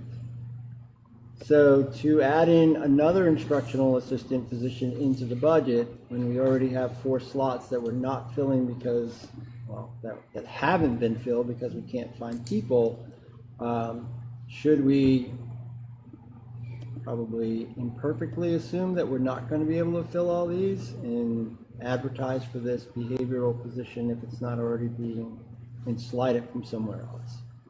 It does, I mean, it doesn't help the need in other schools, but if you got 4 empty slots and you're going to add a 5th and you still can't hire, now you've got 5 empty slots. So why are we adding another slot at this point in time? If we were at full capacity, then yeah, I get it, but we're not. So the thought was there that that's one that's probably a hold position. Okay. The special ed teacher, my recollection in the work session was this was we're going to need this soon, but it wasn't, the house is on fire, we need it this year. Which leaves the 2 to really consider being the special ed coordinator and high school English. So the SSC position that Dr. Spindoni talked about in this building was the student support center. It would help improve, right? And agreeing with Rob that we're having a hard time filling anyways right now, we could upshift if there's no one that fills those roles. Right. So if those positions continue to stay vacant, we could move it around and maybe someone applies for SSC versus general IA. Right. That job description is totally different. Could we also, if we can't seem to fill, this is literally, I don't know, but if we can't fill those 4 IAs, is there a way to combo them into a special education teacher at Herald if the need presents itself? So we've done some cost analysis on that to see what we can do for the remainder of this year. Moving into next year, I would still want to leave the IA positions because now they have a greater reach than a single person. Right. Okay. That's it. So there's some management piece on that side that we could move positions around based on applicants. Okay. And, you know, as Carrie said when she was here, that role in the behavior program is critical to Right. making it more effective. Right. It really is a two-person scenario. And there's that- just not enough time right now. That has historically been how it's been run at Maple Street School. So. Okay. Is it anticipated that if we were to get the special ed coordinator, would that take any pressure off, like Harold? Like, is there any relationship there? Like, if we have somebody who can do more of the IEP work and the stuff, that frees up some of the existing staff to do, like. Right, like, does it add leverage to the existing team on the ground? On a broad brush, the short answer is yes. I would love for you to take some time to read the data that we put in the folder tonight. But isn't this easier? No, I know. kinda I just don't want to misspeak on what Mandy put together. And we can certainly bring Mandy or Carrie or Patrice back to talk about why they advocated, but the direct impact would be alleviation of the case managers to work directly or to coach to help ensure that practices are put in place. Like it's multi-tiered on that. I don't think, if I'm being fair, it doesn't necessarily make the case manager's job easier, but the goal is to help alleviate some of the stressors that we're having in special education. So can I just say something, because I wasn't really aware of this, but there is, for those of us who might be in diligent community, there is another document on Drive called, for the board, for the actual position request. There's 3 of them. There's 3 of them, right? So They're all within one big document, Mike. Oh, sorry, it is one big document. Yeah. Thanks. Yeah, so we've got the summary, we've got the advantages, disadvantages, and then the impact, right? Okay. I get, so I've sort of like scanned through this while we were talking. I guess my big question is, how does this allow the special ed teachers that we have now to have more time to deliver services to students? Is that going to change in a fundamental way? Sure. That's the big question for me. And I would really appreciate the opportunity to have Mandy speak to that rather than me, because my short answer, as I said to him, is yes. But I know she's far more eloquent in how it impacts her people. Yeah. Directly. And I guess part of that is the management of all the paperwork in meetings that is the special ed world. Like, how does this role acquire some of those things? And the Medicaid eligibility. Yeah, well, one of the words that she used was compliance, which I think that there's, I don't know for a fact, but I imagine that there's a non-trivial amount of time spent on compliance administration. Just the billing part. Right. I'm sure. Right, so maybe she can come to our next meeting? Oh yeah, whenever you guys want. Great, yeah. The only reason I'm posing the question is just because I'm thinking, like, if we have to make hard choices, like, absolutely, how to think about that. Yeah. You should ask all the hard questions. That's the purpose. I mean yeah. that sincerely.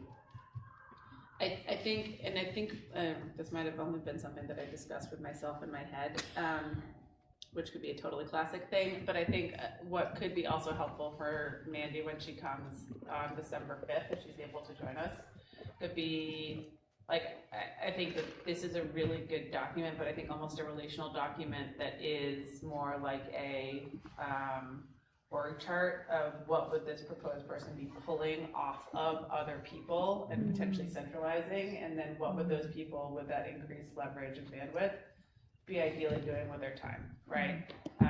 You definitely had that with yourself, just for the record. It's possible. I mean, it happens a lot. Now you've had it with us all. So many great ideas in the middle of the night. But I think that, like, being able to, and I don't know if she would be able to visualize it. She could even, like, write it on a whiteboard. But I think it was especially I think it could be instructional in terms of showing the way the entire system works, because this is a centralizing role across a lot of the people who do a lot of the work.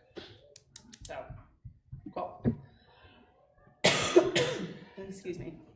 Okay, but the teal, the skinny, is that we are looking at a. Sorry. Is there anything else out of finance you wanted to mention? Do you want me to just do the finance update now? Because might as well. It really. Yep. Great. Is this basketball? I don't know. It sounds like the kids are literally in the kitchen. It's pretty funny. It does. Okay. I mean, there were two recommendations. One was to take the 240 from the trust, which is an action item for later tonight, I believe, or at least to have the public hearing for that. And the other one was to make the recommendation to remove the anticipated costs from the operations budget. Yeah. And the rest is just notes on what we discussed. Okay, sorry, the skinny. Well, yeah, so I was just gonna do a quick summary where if with not including the 2 contracts we have on the table and any of these positions that we just discussed, we'll continue discussing on December 5th, with everything else including our, call it $900,000 special ed increase, right? We're looking at an $882,000 proposed increase, which is 3.28, inclusive of, again, those special ed outplacements. And the question that we have now is that we feel as a board, I think, that we feel very positive about, given the 8th grade class size, adding an English teacher to the middle high school. And that a bulk of the discussion on the 5th will be looking at that special education coordinator and how is that used within the macro system of special ed, and also in light of Frank A. DeLue's letter, noting that special education requirements are increasing significantly, not just in Hopkinton, but across the state, and that I think as a district, we're trying to figure out how to respond to that, understanding our taxpayers. Yeah. Sound good? That was a good skinny. Well, thank you. Okay. Any other thoughts? Is there, and other than what Mandy's saying, I guess then we'll be working to drive through negotiations, and then this is all the rest of it there. Are there any other pieces that we're looking for from a budgetary perspective? Well, we got revenue, we have health insurance. Is there a definite vote to take the anticipated out? No, I'll move to that in a second. Okay. Yep, but your budget picture is coming into focus here. Correct. In which you'll then, which we're right on target, December is when we start making some of the harder discussions. Yeah. Harder decisions. Good. Hard discussions. Yeah, do we need to act on the removing the anticipated, or we just want to leave it on the table as more likely than not, but we can do it all when we do positions? I don't know how you want to do it. Okay. Do it either way. Yeah. But I would like to take it out. Right. I mean, I agree. I think we should take it out. So you all, Well, I'll make you don't it- need, I it's would- not a motion, it's just directing us Yes, to take it out. I'm going to make a motion that we remove the unanticipated student costs from the special ed operational budget. The anticipated. The anticipated Yeah. student Yeah. costs, thank you. And that amount of money be placed on a warrant to be put into the special education trust fund. I'll second that motion. All right. Any discussion? Okay, all in favor? Aye. Great. Norm has dropped off, so it no longer needs to be a Yeah. roll call vote Yeah. because he's no longer with us. Yeah. Just wanted to make that clear. Great. So I actually, the second one is, you guys want to direct me to hold a public hearing to withdraw funds from special education. So, and yes, and maybe would ideally be there for this year. So we will post it for the December Yeah. 5th meeting. Yeah. Okay? Okay. Meeting to pass. If people have questions, I would say, about anything else related to the budget, go ahead. I'm gonna just say send them to Mike and Rob, so we can make sure the finance committee is able to sort of pull everything together, because I think the picture is coming together, and I want to make sure that we're able to be as proactive as possible, making sure everyone is ferreting out all the details. Does that sound good? Great. Okay. Anything else on budget? as I find my agenda. Okay. Before we go to policy, I just wanted to actually include one quick note that I did send a draft to the board about the policy goals that we want to place on the website. So if everyone just takes a look at it. Or committee goals. Sorry, committee goals. Let me know if you have any other changes. Otherwise, we'll get those onto Diligence Community underneath the document library portion of the website, so everyone can see for those committees that have regular meeting times, their goals for this year, etc. Great. Okay, Andrea, policy. All right, so we have no first reads tonight because policy is meeting later on this week. We have 4 policies that I brought forward last time. They are now on a second read, and those drafts will also be made public tonight, I think, after the They're already meeting, public. or Yep. they are already public. I wasn't sure. So we have policy KB, which is Title I, Family and Community Engagement. Policy EBB, which is School Safety. Policy JIC, which is Student Conduct. And policy ACF, which is Food and Nutrition Services, Anti-Discrimination, and Civil Rights Complaints. So, neither Jonathan nor I heard from folks, which is great. By the time these policies come to the board, they've really have gone through a process. So, but we are always open to feedback. And our final read is ideally December 5th, so any feedback ideally would go to the committee before then for amendment or review. Andrea, do you like make changes to the policies when you are bringing them to the board? Do we make, like, Is say that- more about that? Is that like why you bring them to us? 'Cause you're Yeah, like- so that's a great question. So, like, the way that a policy is generally drafted is a lot of policies we already have on the books. So if it says, adopted whenever, we'll be sort of working off of that policy. We also do get input from the New Hampshire School Board Association. They have a policy library that basically attorneys who, this is what they do, help usually it's state law, but it's also federal regulations, or it's rules, administrative rules, and they make recommendations for like what you want in your policy and some of the language.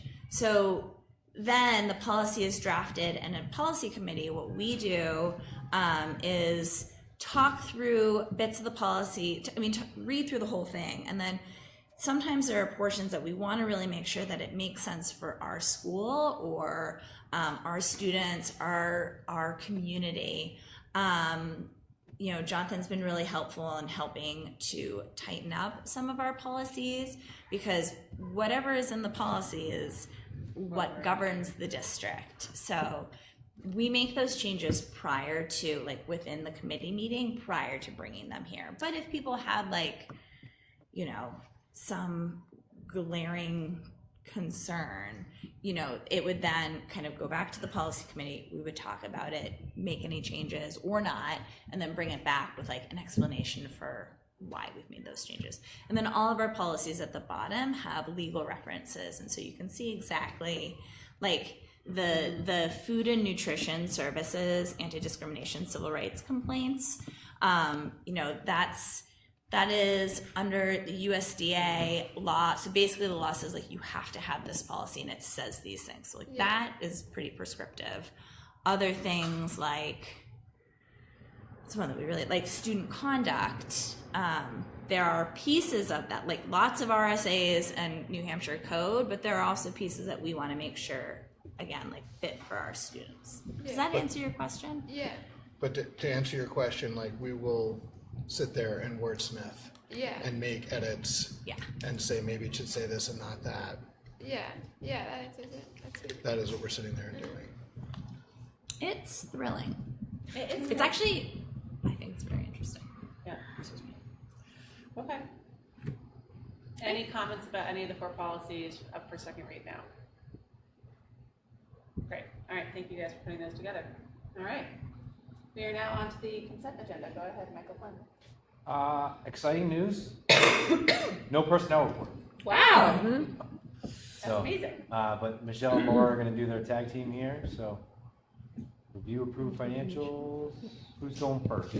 I'll go first. Donations tonight, we have one for $500, and it is from Shelley Lockhead, who is our retired media specialist at the middle high school. It is for the HMHS Library Fund and will be used for items that are not in our budget. I think it's remarkable. She was my librarian. She was an incredible member of our staff. I think, Rob, you know Shelley very well, and wonderful sense of humor. And I think it's incredibly generous that a former teacher is continuing to donate to the library. This is her second, yes, this is her second year, so this is very generous. Thank you so much. Yeah. Great. Then we have tuition rate. So now that the tax rate is set, and we also have our October 1st count, we determine what the tuition rate is going to be.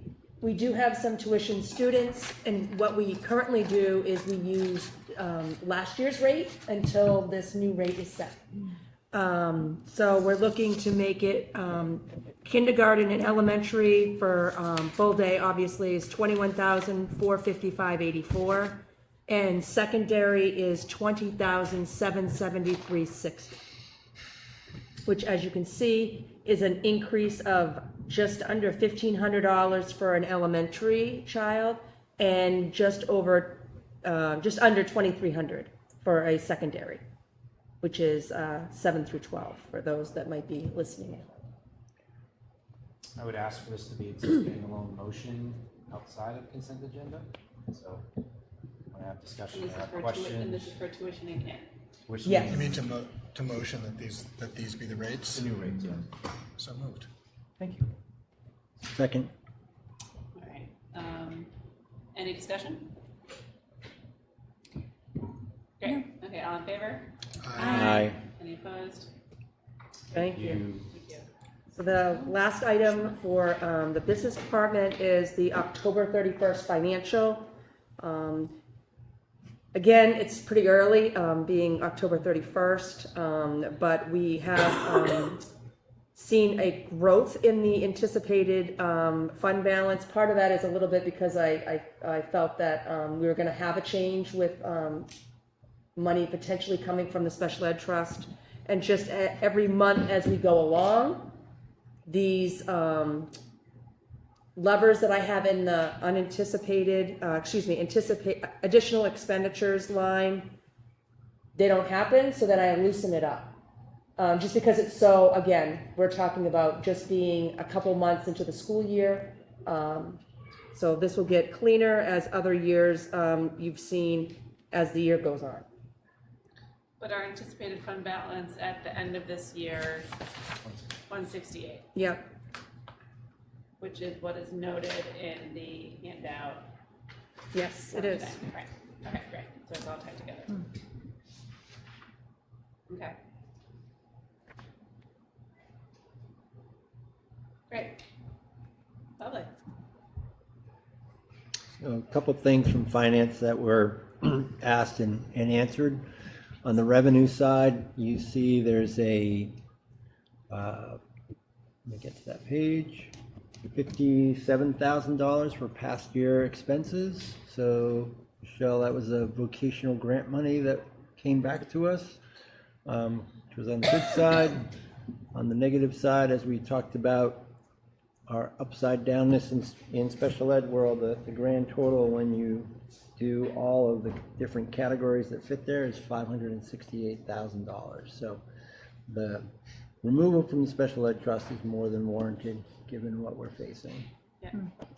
Thank you. Yeah.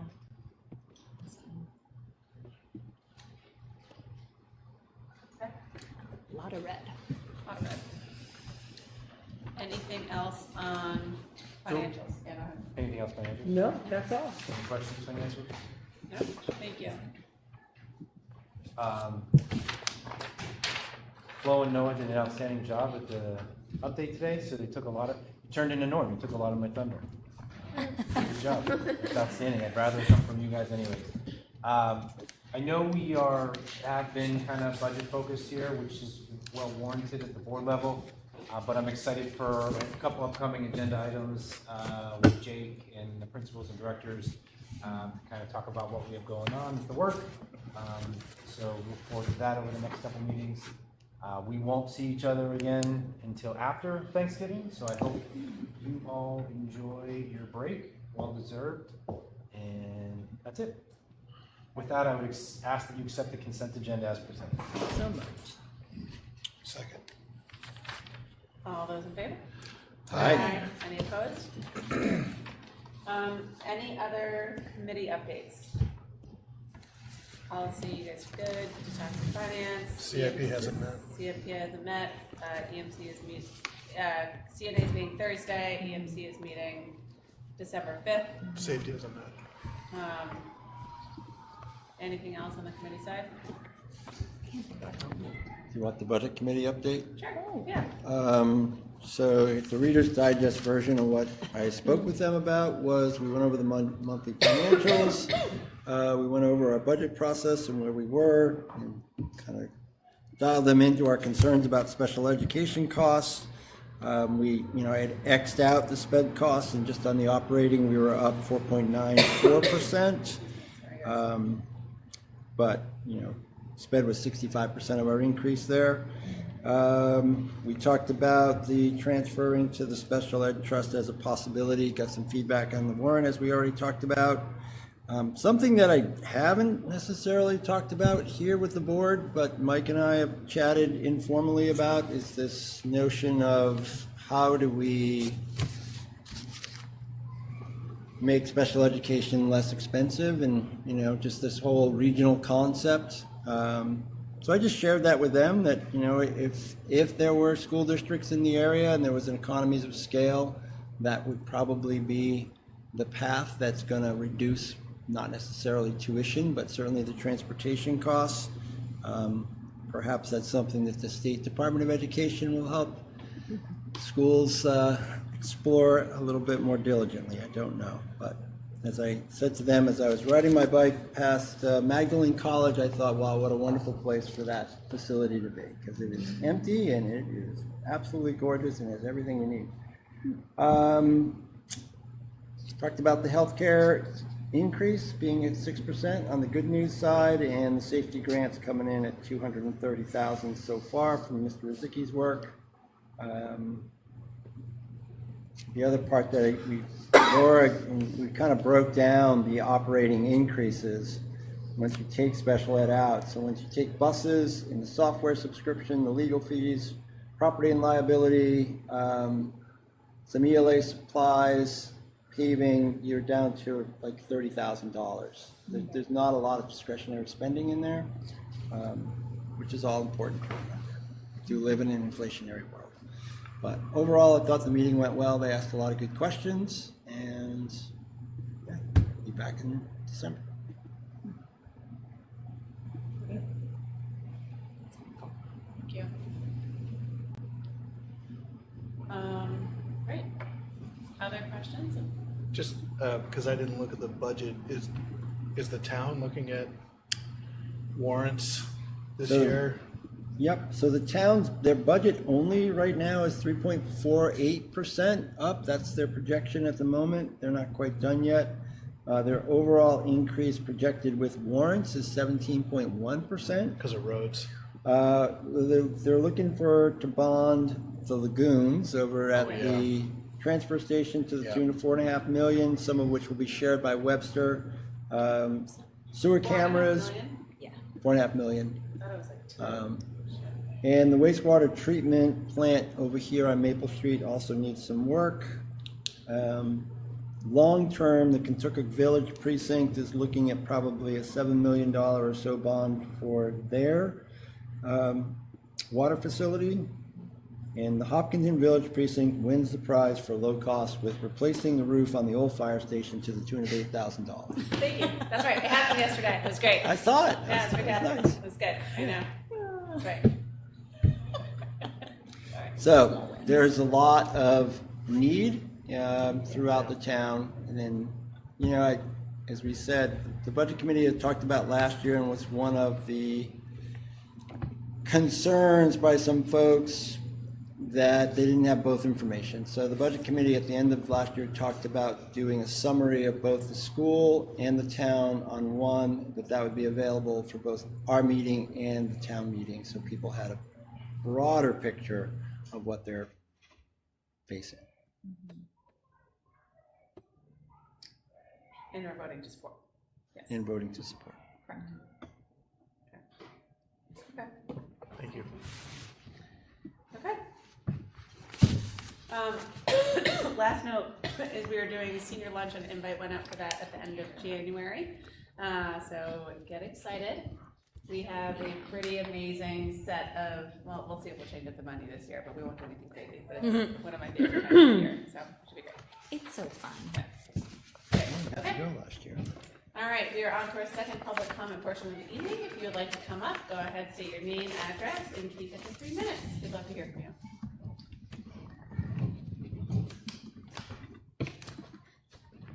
Well, I'm coming at 86 Maple Street. Couple comments on tonight's stuff. The cuts from 100% dollar for dollar from Frank Edelblatt. I believe you said last year it went down to 87 and this year 63 cents. I might have got those numbers wrong. What was real unclear to me is out of the whole special ed budget, how much of that qualifies for those reimbursements. It seemed like it could be just out of district or in district. I know any shortcomings is definitely difficult, but that element seemed unclear, so I just wanted to let you guys know that from listening. Back to the vehicle trust, there was no discussion on how many vehicles rely on that trust. I believe we have a Twinkie vehicle, and I don't know what other vehicles we have, but if you drain the trust to 0 and we get flat tires and this and that, how do we fix them? So that should be added to the trust conversation, hopefully. Just a note on the agenda on the upcoming calendar, it says November 5th is our next meeting. I'm guessing that's supposed to be December 5th, so just a little note. And then under the tuition rate calculation sheet, it says a total of ADM, and I'm not sure what that acronym is, and if you could print that out instead of just having ADM, maybe that would be help with clarification. So that's it. Thanks.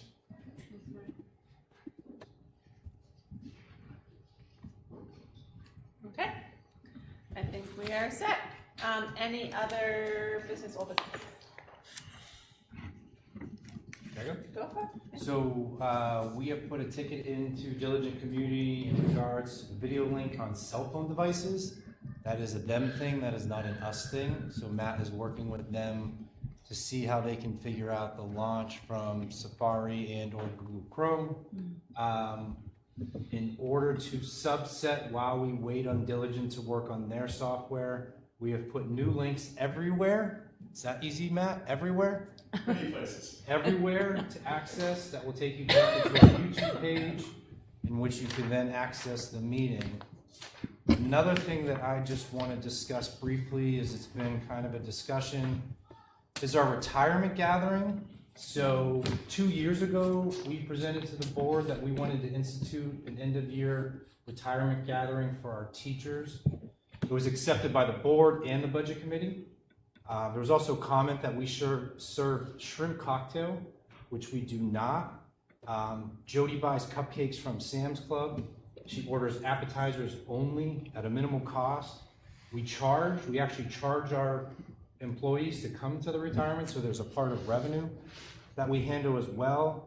Our centerpieces are done at the dollar store for $10 to $15. Jody does all the work on her own at home and brings it in. She does the setup, she does the cleanup to save on costs.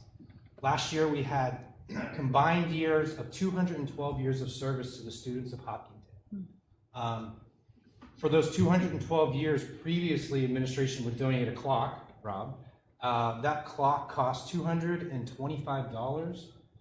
We opened it up to an opportunity for our retirees that gave all those years of service to the students, and we allowed them to choose from several gifts, whether it's a bag to hold books at $100, to move away from the clocks, and actually the majority of the staff donated their money back to students in need for field trips or summer camps, whatever, something along those lines. So just want to clarify the purpose of it, and that it was supported 2 years ago, and that we do not grossly spend for the people that have worked the hardest in these years in this community.